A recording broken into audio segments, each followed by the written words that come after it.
Central જેલમાં પતિને ફાંસી ઉપર લટકાવવા પહેલાં તેની આખરી ઈચ્છા પૂછવામાં આવી તો તેણે પોતાની પત્ની સાથે સુહાગરાત મનાવવાની ઈચ્છા વ્યક્ત કરી અને તેની ઈચ્છા પૂરી કરી દેવામાં આવી. જ્યારે તે કેદી જેલની અંદર જ પોતાની પત્ની સાથે સુહાગરાત મનાવવા લાગ્યો તો એવું થયું કે તેમણે જોઈને પોલીસવાળાઓની ચીખ નીકળી ગઈ. મેં રૂમમાં 2 ખુફિયા કેમેરા લગાવી દીધા હતા, જે ખૂબ જ ખરાબ કામ હતું, પણ મને મારા ઉપરી અધિકારીઓ દ્વારા દબાણ કરવામાં આવ્યું હતું. જેલર સાહેબની ઈચ્છા હતી કે હું તે રૂમમાં કેમેરા લગાવું, જ્યાં થોડીવાર પછી તે કેદી અને તેમની પત્નીની મુલાકાત થવાની હતી. મને જેલર સાહેબની વાત સમજમાં આવી રહી હતી નહીં. પહેલેથી જ મોતની સજા પામેલ કેદીની ઈચ્છાને સરળતાથી સ્વીકારવા માટે સંમત થઈ ગયા હતા, જે ખૂબ જ વિચિત્ર વાત હતી. અને પછી તે રૂમમાં કેમેરા લગાવીને તો તે બધી હદ પાર કરી ચૂક્યા હતા. પરંતુ જેલર સાહેબ પાસેથી બધા પ્રકારના કામની અપેક્ષા રાખી શકાતી હતી, કેમ કે તે અવારનવાર રાત્રે બેસીને દારૂ પીતા હતા અને તેમને કોઈ વાતનો ડર પણ હતો નહીં. કદાચ તે જે પદ ઉપર હતા તેના લીધે તેને કોઈનો ડર લાગતો હતો નહીં. પરંતુ મારા જેવા માણસ માટે આ વાત બિલકુલ નામંજૂર હતી કે રૂમમાં કેમેરા લગાવીને કોઈ પતિ પત્ની વચ્ચેની અંગત પળોને જોઈ. કેમેરા લગાવ્યા પછી હું તે કેદીના બેરેક ઉપર પહોંચ્યો, જ્યાં તે એકલો બેઠો હતો. હું જ્યારે પણ તેનો ચહેરો જોતો તો મને એક અજીબ જ અનુભવ થતો કે 2 દિવસ પછી તેને મોતની સજા થવાની છે અને તેના ચહેરા પર એક સુકૂન હતું કે જેણે તે હત્યા નથી કરી, પરંતુ કોઈ સારું કામ કર્યું હોય તેના ચહેરા પર મૃત્યુનો કોઈ ડર ન હતો અને પોતાના કામ પર પણ કોઈ અફસોસ ન હતો. હજુ પણ તે ખૂબ જ શાંતિથી બેઠો હતો. હું તેની પાસે જઈને બેઠો અને તેની આંખમાં નજર નાખીને પૂછ્યું કે કેમ ભાઈ, કેદી નંબર 430, તમને મૃત્યુનો ડર નથી? તું તો મરવાની પહેલાં તારી પત્ની સાથે સુહાગરાત મનાવવા માંગે છે. મારી વાત માનતો તમે તમારી આ ઈચ્છાથી પાછળ હટી જાઓ અને ઉપરવાળાને યાદ કરો. મારી વાતનો તેણે કોઈ જવાબ આપ્યો નહીં. હું તેના ચહેરાના હાવભાવ જોતો રહ્યો. તે ત્યાંથી ઊભો થઈ ગયો. મેં આજે તેના ચહેરા પર સુકૂન જોયું હતું, જે આજ પહેલાં ક્યારેય હતું નહીં. એ જ વાત મને વારંવાર આશ્ચર્યચકિત કરતી હતી કે આજે તેને મોતની સજા થવાની છે તો પણ તે કેટલો હરવાશમાં છે. હું નથી ઈચ્છતો કે તેની પત્ની તે રૂમમાં જાય, પણ એ બધું મારા હાથમાં ન હતું. તે કેદી 28 વર્ષનો હતો. તેને પોતાના મિત્રની હત્યા કરી હતી અને તેના મૃત્યુના ગુના માટે અહીં સુધી પહોંચ્યો હતો. પરંતુ આશ્ચર્યની વાત એ હતી કે તેને આ હત્યા કેમ કરી તે કોઈ જાણતું ન હતું. હત્યાનું કારણ પણ તેને કોઈને કહ્યું ન હતું, પણ તેની તો પોતાની જાતને જ પોલીસને હવાલે કરી દીધી હતી અને એ વાતનો ખુલાસો પણ કર્યો હતો કે તે હત્યા તેને જ કરી છે. પરંતુ જ્યારે તેને હત્યાનું કારણ પૂછવામાં આવ્યું ત્યારે તેને પોતાની જીભ ઉપર તાળા મારી દીધા અને કોર્ટમાં પણ તેને પોતે જ કબૂલ્યું કે તે હત્યારો છે. પરંતુ હત્યાનું કારણ તે સમયે પણ ન જણાવ્યું, કારણ કે તેણે પોતાનો ગુનો કબૂલ્યો હતો. તેથી તેને સજા આપવામાં આવશે. તેની પત્નીને પણ આ મામલે ઘણી પૂછપરછ કરવામાં આવી હતી, પરંતુ તેને સ્પષ્ટ રીતે ઇનકાર કરતાં કહ્યું કે તેને કંઈ ખબર નથી. તે તેના પતિ અજય અને તેના મિત્ર વિજય એકબીજાથી ખૂબ જ નજીક હતા અને તેમની વચ્ચે કોઈ એવી તકરાર નહોતી કે જેના કારણે તેની હત્યા કરે. થોડીવાર પછી મને વાયરલેસ ઉપર સૂચના મળી કે કેદી નંબર 430ની પત્ની આવી ગઈ છે. આ સાંભળીને હું થોડો પરેશાન થઈ ગયો. હકીકતમાં મારી પરેશાનીનું કારણ તે કેમેરા હતા. મારી દૃષ્ટિએ એ વાત બહુ ખરાબ હતી કે જેલરે આ કેમેરાની મદદથી પતિ પત્ની વચ્ચે થતી અંતરંગ પળો જોવી હતી. પરંતુ હું નોકરીના કારણે મજબૂર હતો. આ નોકરી મેળવવા માટે મેં 5 લાખ રૂપિયાની લાંચ આપી હતી અને હવે જ્યારે મને આ સરકારી નોકરી મળી છે તો મારે તે બધું જ કરવું પડશે. જે મારી ઉપરી ઈચ્છે છે. જો હું તેની વિરુદ્ધ કંઈ પણ કરીશ તો તે લોકો મારું ટ્રાન્સફર કરી દે, ક્યાં તો મારી નોકરી જ ખતમ કરી દે. બસ એટલે જ તે સમયે મારું મોઢું મેં બંધ રાખ્યું. જેલર સાહેબના હુકમ પર મેં તે કેદીને પત્નીને તે રૂમમાં મોકલી દીધી. તેની પત્ની ખૂબ જ જવાન અને ખૂબસૂરત હતી, પરંતુ તેણે પોતાનો ચહેરો ઘૂંઘટમાં છુપાવ્યો હતો. અચાનક તેનો પલ્લુ સરક્યો તો મને તેનો ચહેરો દેખાયો. હું વિચારી રહ્યો હતો કે જેલર સાહેબની નજર આ સ્ત્રી ઉપરના ચહેરા ઉપર પડશે તો તેની નિયત બગડશે. જેલર સાહેબ સ્ત્રીઓનો શોખીન હતો અને અવારનવાર તે રાત્રે તેના રૂમ ઉપર સ્ત્રીઓને લાવવામાં આવતી હતી અને ત્યાં શું થતું હતું અથવા શું થતું હતું તે જોયા વગર પણ મને ખબર પડી જતી. જેલર સાહેબના હુકમ પર કેદી નંબર 430ને તે રૂમમાં મોકલી દેવામાં આવ્યો અને મોકલવા પહેલાં તે બંને પતિ પત્નીની સંપૂર્ણ તપાસ કરવામાં આવી, જેથી કંઈ ખોટું ન થાય. આજ સુધી કોઈ પણ કેદીએ આવી અનોખી ઈચ્છા વ્યક્ત કરી ન હતી.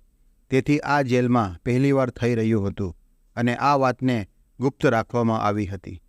જેલર સાહેબે કોઈની પાસે મંજૂરી લીધી ન હતી અને આ વાતને કોઈની સમક્ષ જણાવી પણ ન હતી. અને આ વાત મને પછીથી ખબર પડી કે તેમણે આ ઈચ્છાને રદ કરવાને બદલે પૂરી કરવાની જરૂર શા માટે હતી. 2 હવાલદાર રૂમની બહાર ઊભા કરી દેવામાં આવ્યા. રૂમના દરવાજા ઉપર કોઈ તારું કે કોઈ કડી હતી નહીં. તે બંને પતિ પત્નીને રૂમમાં મોકલ્યા પછી જેલર સાહેબ અને તેમના રૂમમાં બોલાવ્યો. હું ત્યાં પહોંચ્યો અને જોયું તો જેલર સાહેબ લેપટોપ ખોલી અને બેઠા હતા. તેણે મને પણ પોતાની સાથે બેસવાનો ઇશારો કર્યો. મારી જેલર સાહેબ સાથે ઘણી વાતો થતી. તેમને મારા પર ઘણો વિશ્વાસ હતો. તેમણે કહ્યું કે આવ બેસ, આપણે થોડી મજા લઈએ. આ સાંભળીને મને શરમ આવી અને મેં કહ્યું કે ના સર, હું જેલનો એક રાઉન્ડ લગાવીને આવું છું, તમે બેસો. પરંતુ તે માન્યા નહીં અને કહેવા લાગ્યા કે મૃત્યુ પહેલાં તે કેદીની વિચિત્ર ઈચ્છાથી હું મજબૂર થઈ ગયો છું અને તે જોવા માંગુ છું કે આખરે તેની પત્નીમાં એવું તે શું છે કે મૃત્યુના સમયે પણ તેને તેની પત્ની સાથે સુહાગરાત કરવાની ઈચ્છા જાગી. કંઈક તો તેની પત્નીમાં એવું હશે ને કે તેને મૃત્યુ પહેલાં તેની પત્નીનો સાથ જોઈએ છે. તેના મૃત્યુ પછી તેની પત્ની તો વિધવા થઈ જશે. બિચારી તે સ્ત્રીને હવે આપણે જ ખાવા પીવાની વ્યવસ્થા કરવી પડશે.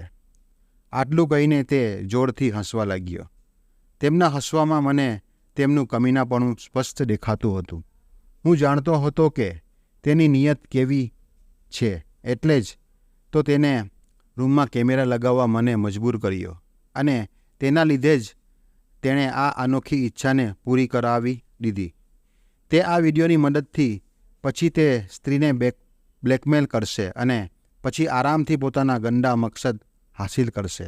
અને આ વાત મને સમજમાં આવતા જ મને મારા ઉપર ગિન્ન આવવા લાગી કે મેં તેમને કહેવા પર કેમેરા કેમ લગાવ્યા. એક ઇજ્જતદાર સ્ત્રી આખી જિંદગી તે જેલરના ચુંગલમાં ફસાવાની હતી. હું પોતે વિવાહિત હતો એટલે કદાચ બધું જ વધારે અનુભવી રહ્યો હતો. જેલર સાહેબે બળજબરીથી મને પોતાની સાથે બેસાડ્યો. સ્ક્રીન ઉપર તે રૂમની અંદરના દ્રશ્યો દેખાવા લાગ્યા. ખૂબ જ ઉચ્ચ ગુણવત્તાવાળો કેમેરો હતો. તેમાં વોઇસનું પણ ઓપ્શન હતું. તે રૂમમાં જે કંઈ પણ થતું હતું તે અમને સ્પષ્ટ રીતે સંભળાઈ અને દેખાતું હતું. જેલર સાહેબની નજર સ્ક્રીન ઉપર જ હતી. હું ક્યારેક સ્ક્રીન ઉપર જોતો હતો, ક્યારેક શરમથી મારું માથું ઝુકાવતો. તે કેદીએ તેની પત્નીનો હાથ પકડી અને પથારી ઉપર બેસાડી અને તેના ચહેરા પરથી ઘૂંઘટ હટાવી દીધો. સ્ક્રીન ઉપર તેની પત્નીનો ચહેરો દેખાતા જ જેલર સાહેબ તેની ગંદી નજરથી તે સ્ત્રીની સુંદરતાની પ્રશંસા કરી રહ્યો હતો. ત્યાર પછી સ્પીકર પરથી અવાજ સંભળાતા અમને બંનેને ચકિત કરી દીધા. તેઓ એકબીજા સાથે વાત કરી રહ્યા હતા. મારી નજર પર સ્ક્રીન ઉપર સ્થિર થઈ ગઈ હતી અને પછી અમે જોયું તો અમારી ચીસો નીકળી ગઈ. કેદીની પત્નીએ સુહાગરાત દરમિયાન એવી હરકત કરી કે જે કદાચ કોઈ પણ રાતે ન કરી હોય. તે તો તેના પતિ કરતાં પણ તાકાતવર નીકળી અને જોતજોતમાં જ તે પોતાના પતિને હવે સમજમાં આવ્યું કે તેના પતિએ આખરી ઈચ્છામાં પોતાની પત્ની સાથે આવી રીતેની ઈચ્છા કેમ વ્યક્ત કરી. જેલર સાહેબ તરત જ ઊભા થઈ અને તે રૂમ તરફ દોડ્યા. હું પણ તેની પાછળ દોડ્યો અને જ્યારે અમે તે રૂમમાં દાખલ થયા તો તે કેદી પથારીમાં પડ્યો હતો. તે ખૂબ જ ઝડપથી શ્વાસ લઈ રહ્યો હતો અને તેની પત્નીએ જલ્દીથી તેનો ચહેરો છુપાવી દીધો. જેલર સાહેબે કંઈ આગળ પાછળ વિચાર્યું નહીં અને તે સ્ત્રીનો હાથ પકડ્યો અને તેને ખેંચીને તેના રૂમમાં લઈ ગયા અને હું તે કેદીની બાજુમાં ઊભો રહ્યો. તે બૂમો પાડવા લાગ્યો અને કહેવા લાગ્યો કે મારી પત્નીને શા માટે લઈ જાઓ છો, પરંતુ હું તેના પ્રશ્નનો જવાબ આપી શક્યો નહીં, કારણ કે મને ખબર હતી કે હવે જેલર તે સ્ત્રી સાથે શું કરશે. તે સ્ત્રીએ પોતાના પતિ સાથે જે કર્યું હતું તે પછી જેલર તો તેને કોઈ પણ હાલતમાં માફ કરવાનો હતો નહીં. મેં તે કેદીને ઇશારો કરી અને બેસવાનું કહ્યું અને હું તેની સામે બેસી ગયો અને આજે આ પહેલી વખત હતું કે મેં તે કેદીનો અવાજ સ્પષ્ટ રીતે સાંભળ્યો હતો. બાકી તો તે ક્યારેય વાત જ કરતો હતો નહીં. મેં તેને કહ્યું કે તારા વિશે મને બધું સાચું જણાવ અને તમે આ ગુનો કેમ કર્યો તે પણ જણાવ. તેને ફરીથી શાંતિથી માથું નમાવ્યું. તેથી મેં તેને ભારપૂર્વક કહ્યું કે આ રૂમમાં તારા અને તારી પત્ની વચ્ચે જે કંઈ પણ થયું હતું તે બધું કેમેરામાં રેકોર્ડ કરવામાં આવ્યું છે. જો તું તારા ગુનાનું કારણ કહીશ નહીં તો આ રેકોર્ડિંગને પબ્લિક કરી દેવામાં આવશે. તમારી પત્નીની આબરૂ જશે. એટલે બહેતર છે કે તમે મને તે કારણ કહો કે જેના લીધે તમે અહીંયા છો અને એ પણ કહો કે તમે કેમ આખરી ઈચ્છામાં તમારી પત્ની સાથે સુહાગરાત મનાવી. રેકોર્ડિંગવાળી વાત સાંભળી અને તે કેદીના ચહેરા પર માયુસી છવાઈ ગઈ અને પછી તેને ધીરે ધીરે પોતાની વાત કહેવાનું શરૂ કર્યું. તેનું નામ અજય હતું. બચપનથી જ તેની વિજય સાથે ખૂબ જ ગહેરી દોસ્તી હતી. તેના માટે તેનો દોસ્ત જ બધું હતો. તેના દોસ્તના વગર તે ક્યાંય પણ જતો નહીં. બંને દોસ્તોએ સ્કૂલ કોલેજ પણ એક સાથે કર્યું અને નોકરી પણ એક જ કંપનીમાં કરી. નોકરી થોડી સારી થઈ તો ઘરવાળાએ લગ્નની વાત કરી અને પછી તેના માતા પિતાએ તેની પસંદગીની એક છોકરી શોધી. આ રીતે અજયના જીવનમાં તેની પત્ની રજની આવી ગઈ અને તેના ખૂબ જ ધામધૂમથી લગ્ન થઈ ગયા. તેના લગ્નમાં જો કોઈ સૌથી વધારે ખુશ હતું તો તે તેનો મિત્ર વિજય હતો. રજની તેની સાથે પોતાના સૌભાગ્યને પણ લઈને આવી અને અજયને પ્રમોશન મળ્યું. વિજય તો તે જગ્યા પર જ રહ્યો જ્યાં તે પહેલાં હતો, કારણ કે વિજયનું ધ્યાન નોકરી કરતાં બીજી બાબતોમાં ઉપર વધારે હતું. કદાચ તેથી જ તે પ્રગતિ કરી શક્યો નહીં. અજયની માં બીજા શહેરમાં તેના મોટાભાઈ પાસે ચાલી ગઈ, જેથી અહીંયા અજય અને તેની પત્ની રજની જ રહી ગયા. નોકરી ઉપર વધારે સમય રહેવાના કારણથી અજયને ઘરના નાના મોટા કામોમાં તકલીફ થવા લાગી. પણ વિજયનું પ્રમોશન થયું ન હતું એટલે તે નોકરી ઉપર તેને કામનું પ્રેશર હતું નહીં. એટલે અજય વિજય પાસે બધા ઘરના કામ કરાવતો. બધું બિલકુલ ઠીક ચાલી રહ્યું હતું. કોઈ પરેશાની હતી નહીં. પરંતુ પછી રજનીનો વ્યવહાર ધીરે ધીરે બદલવા લાગ્યો. તે હંમેશા પરેશાન રહેવા લાગી. અજય સાથે વાત કરવામાં પણ તે કતરાવા લાગી. તે દિવસોમાં તેમની વચ્ચે એક અંતર ઊભું થઈ ગયું હતું અને ઘરમાં પણ ખૂબ જ શાંતિ થઈ ગઈ હતી. અજય તે વાતને અનુભવતો હતો કે રજની કોઈ વાતથી પરેશાન છે અને તેના પૂછવા પણ રજની કોઈ જવાબ આપ્યો નહીં. અને પછી એક દિવસ જ્યારે અજય કડકાઈથી રજનીને પૂછ્યું કે શું પ્રોબ્લેમ છે, તો તેને એવી વાત કહી જે અજય ક્યારે પણ વિચારી હતી નહીં. તેણીએ કહ્યું કે વિકાસ તેની ઉપર ખરાબ નજર રાખે છે અને તેને પરેશાન કરે છે. આ સાંભળી અને અજય ગુસ્સામાં આવી ગયો. તેને પોતાની પત્નીને ખૂબ જ વહાલી હતી, પરંતુ સાથે જ વિજયની દોસ્તી પણ ખૂબ જ ભરોસો હતો. તે કહેવા લાગ્યો કે તેને કોઈ ગેરસમજ થઈ હશે, પરંતુ રજનીનું કહેવું છે કે તેને ખુદ આ વાતને અનુભવી છે. અજયને રજનીની વાત પર બિલકુલ ભરોસો આવી રહ્યો હતો નહીં અને પછી તેને બીજા દિવસે વિજયને થોડા પૈસા આપી અને થોડો સામાન ખરીદવાનું કહ્યું, જે તેણે ઓફિસથી ઘરે જતી વખતે ખરીદી અને રજનીને ઘરે પહોંચાડવાનો હતો. વિજય ખુશી ખુશી પૈસા લઈને નીકળી ગયો તો અજયને એમ થયું કે વિજયની પાછળ જઈને જોવું કે રજની જે કહી રહી હતી તે સાચું છે કે કોઈ તેને ગેરસમજ થઈ રહી છે. વિજયની પાછળ જ્યારે અજય ઘરે પહોંચ્યો તો તેના તો હોશ જ ઉડી ગયા. તે ડ્રોઈંગ રૂમના દરવાજા પાસે જ રોકાઈ ગયો. વિજય અને તેની પત્ની ડ્રોઈંગ રૂમમાં વાત કરી રહ્યા હતા. તે બંનેની વાતોથી અજયને આંચકો લાગ્યો. રજની કહી રહી હતી કે બસ વિજય, હવે બહુ થઈ ગયું, હવે તું તારી હદમાં રહે. અને વિજય તેને કહી રહ્યો હતો કે જો રજની તે મારી વાત માની નહીં તો હું બધી હદ પાર કરી જઈશ. હવે સત્ય બધું સામે હતું. રજની જે પણ કહી રહી હતી તે બધું સાચું હતું, પરંતુ તેનામાં હિંમત હતી નહીં કે તે બંનેની સામે જતો. જે દોસ્ત પર તેને ખૂબ જ ભરોસો હતો તેના પર ભરોસો કરી અને તેને પોતાના ઘરે મોકલતો હતો. જે મિત્રને તે ખૂબ જ માન આપતો હતો તે તેના પર ભરોસો કરીને તેને ઘરે મોકલતો હતો. તે જ મિત્રએ તેના પીઠ પાછળ તેની સાથે દગો કર્યો. અજય ત્યાંથી પાછો ચાલ્યો ગયો. આ વાતને 2 દિવસ પસાર થઈ ગયા. અજયના દિલમાં જાણે આગ લાગી હોય તેવો અનુભવ કરી રહ્યો હતો. તેણે પત્ની રજનીને પોતાના માવતર મોકલી દીધી અને ખુદ ઓફિસથી ફરતી વખતે અજયને સાથે પોતાના ઘરે લઈ ગયો.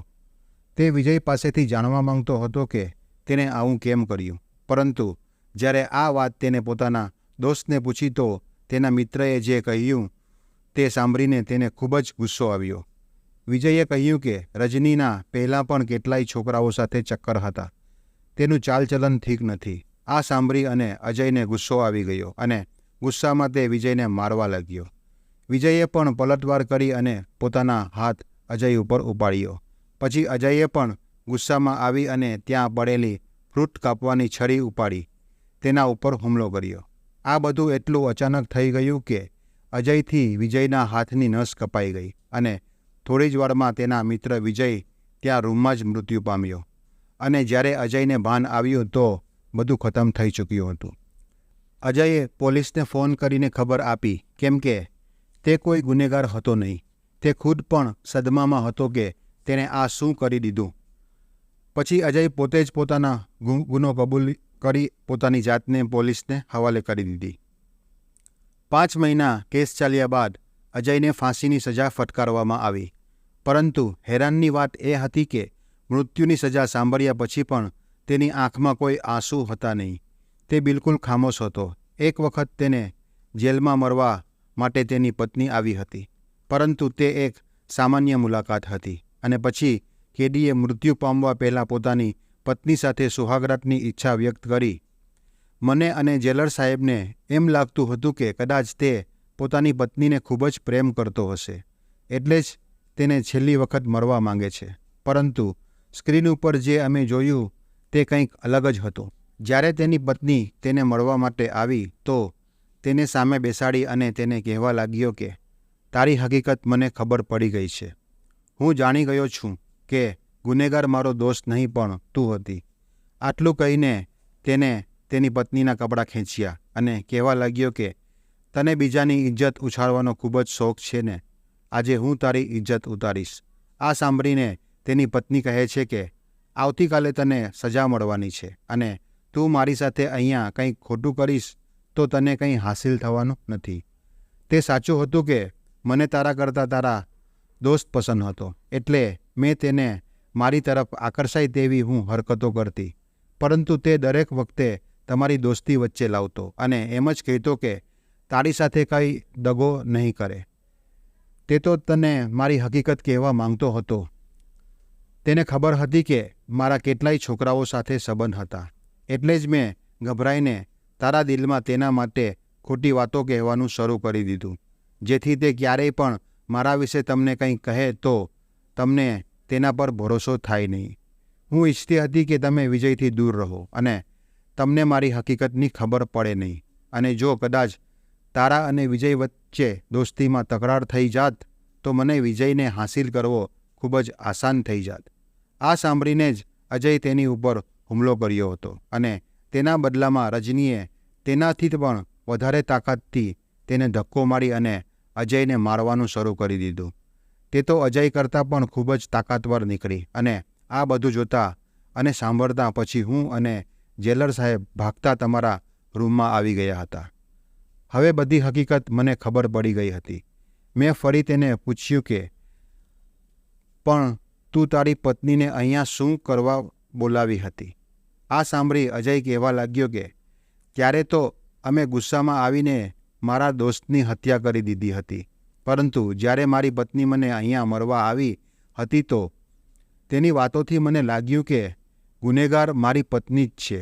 મેં કોઈને પણ મારા દોસ્તની હત્યાની પાછળનું કારણ કહ્યું નહીં, કેમ કે મારી પત્નીની ઇજ્જત તેનાથી ખરાબ થઈ જાત. પરંતુ હવે મને લાગવા લાગ્યું હતું કે મારી પત્ની ઠીક નથી અને પછી મારા દિલમાં એમ થયું કે મરવા પહેલાં હું બધી હકીકત જાણું, એટલે મેં તેને મળવા માટે બોલાવી.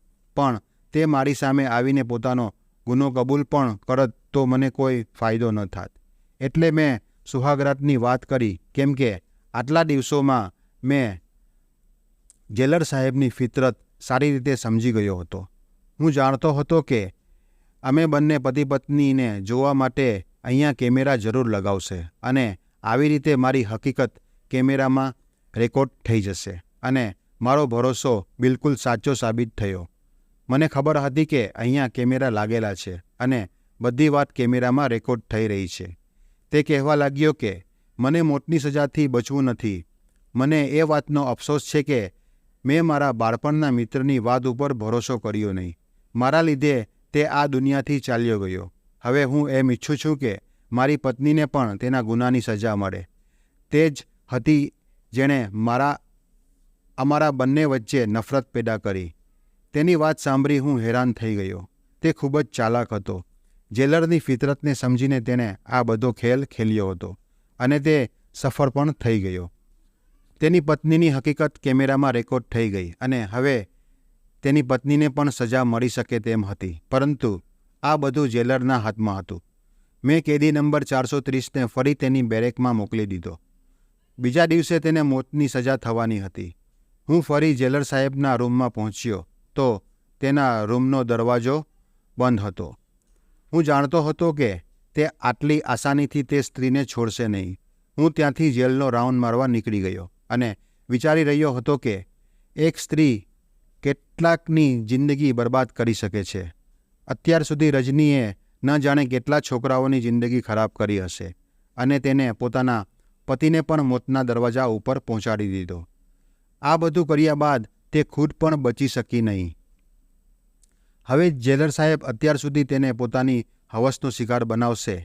કદાચ તે પણ અહીંયા આવનારી સ્ત્રીઓની લિસ્ટમાં સામેલ થવાની હતી.